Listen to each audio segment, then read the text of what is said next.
नमस्कार, स्वागत है आप सभी का। मैं हूं आपके साथ आपकी होस्ट चित्रा शर्मा। आगाज करेंगे बुलेटिन का उत्तर प्रदेश से, जहां के बरेली में अभिनेत्री दिशा पाटनी के घर पर फायरिंग करने वाले 2 आरोपी एनकाउंटर में मारे गए हैं। दोनों ही आरोपियों की पहचान हरियाणा के रोहतक के रहने वाले शूटर रविंदर और सोनीपत के रहने वाले शूटर अरुण के रूप में हुई है।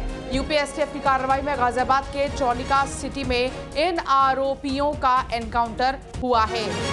आरोप है कि इन दोनों शूटर्स ने 12 सितंबर को बरेली में दिशा पाटनी के घर पर फायरिंग की थी और जानकारी के मुताबिक दोनों आरोपियों के तार रोहित गोदारा और गोल्डी बरार गैंग से जुड़े हैं और एसटीएफ की टीम ने मौके से ग्लॉक, जिगाना, पिस्तौल और बड़ी मात्रा में कारतूस भी बरामद किए हैं। दोनों ही शूटरों पर 1-1 लाख रुपए का इनाम भी घोषित था।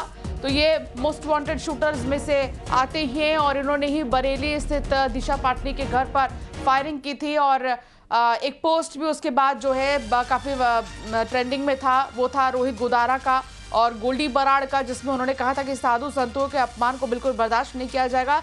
ये तो सिर्फ ट्रेलर है, ये सिर्फ एक के लिए, ये हर किसी के लिए है जो साधु संतों के खिलाफ बोलेगा। दरअसल प्रेमानंद जी महाराज और अनिरुद्ध आचार्य ने जो महिलाओं को लेकर टिप्पणी की थी, उसको लेकर दिशा पाटनी की बहन ने एक पोस्ट किया था और ऐतराज जाहिर किया था, लेकिन उसके बाद उन्होंने वापस से उसको लेकर माफी मांग ली थी। बावजूद इसके यहाँ पर शूटर्स जो है उनके घर जाते हैं और फायरिंग करते हैं। उसके बाद एक पोस्ट आता है जो काफ़ी ज़्यादा चर्चा में रहा।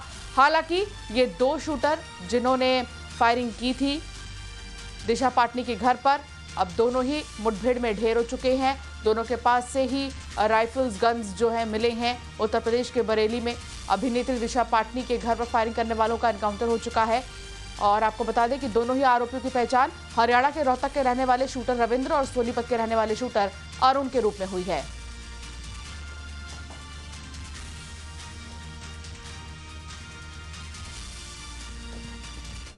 स्पेशल सेल की काउंटर इंटेलिजेंस यूनिट और हरियाणा एसटीएफ और यूपी एसटीएफ की नोएडा इकाई की द्वारा और हमारी बरेली और इसमें गाज़ियाबाद की पुलिस भी शामिल थी अभी सूचना संकलन में। उस दौरान ये सूचना प्राप्त हुई थी कि ये बदमाश दिल्ली से गाज़ियाबाद की तरफ आ रहे हैं। इनको जब इंटरसेप्ट करने का प्रयास किया गया तो इन बदमाशों ने संयुक्त टीम पे फायरिंग करी। जब टीम ने जवाबी और आत्मरक्षार्थ फायरिंग करी तो उसमें दोनों बदमाश घायल हुए, जिसमें इनको अस्पताल ले जाया गया जहाँ इनकी डेथ हो गई। सर कौन बदमाश है, क्या कुछ नाम है, क्या प्रोफाइल है सर? ये रविंदर, इनकी पहचान रविंदर रोहतक और अरुण सोनीपत के रूप में हुई है, जिसमें रविंदर की अच्छी खासी क्रिमिनल हिस्ट्री है और हार्डकोर क्रिमिनल रहा है। सर गोल्डी बरार और बाकी गैंग का नाम जुड़ रहा है, तो क्या ये सक्रिय सदस्य थे उस गैंग के? जी, सक्रिय सदस्य हैं। सर कितनी गोलियां चली, हथियार का इस्तेमाल किया गया? काफ़ी गोलियां चली, इसमें सोफिस्टिकेटेड वेपन जिगाना और ग्लॉक यूज़ हुआ है और वाइट अपाचे बरामद हुई जो घटना में शामिल। जम्मू में एसएसपी ट्रैफिक पर सिख ड्राइवर से मारपीट और पगड़ी के अपमान का आरोप लगा है, जिसके विरोध में सिख समुदाय का प्रदर्शन भी जारी है। हालांकि एक और खबर आपको बताते हैं, 12 सितंबर को यूपी के बरेली में बॉलीवुड एक्ट्रेस दिशा पाटनी के घर फायरिंग हुई थी। मोटरसाइकिल से आए 2 बदमाशों ने ताबड़तोड़ 2 राउंड फायरिंग की थी और इसके बाद वो दोनों फरार हो गए थे। दिशा पाटनी के घर पर फायरिंग की जिम्मेदारी रोहित गोदारा और गोल्डी बराड़ गैंग ने ली थी और इस गैंग ने फेसबुक पोस्ट में लिखा था कि संतों पर टिप्पणी से नाराज होकर फायरिंग को अंजाम दिया गया है। तो पुलिस ने 2500 से ज्यादा सीसीटीवी फुटेज खंगालकर आरोपियों की पहचान की।